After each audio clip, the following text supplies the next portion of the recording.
ભાઈ મેં મારા સમાજને અંધશ્રદ્ધામાંથી નીકળવાનું કીધું, એમાં બીજાને ઊંઘ નથી આવતી. અને ઊંઘ એટલા માટે નથી આવતી કે સૌથી મોટો ગ્રાહક જે કસ્ટમર કહેવાય ને, આવક વાળો સમાજ આ છે.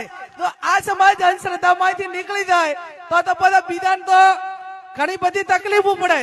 એટલે બીજું કોઈ બોલે કે ના બોલે, પણ જ્યાં સમાજનું શોષણ થતું છે ત્યાં વોટ બેંકની રાજનીતિ કર્યા વગર, કોઈ પણ પરવા કર્યા વગર જ્ઞાનીબેન ઠાકોર એ ભૂતકાળમાં બોલ્યા છે, ભવિષ્યમાં બોલી રહીશું અને આવનાર સમયમાં વર્તમાનમાં પણ બોલીશ.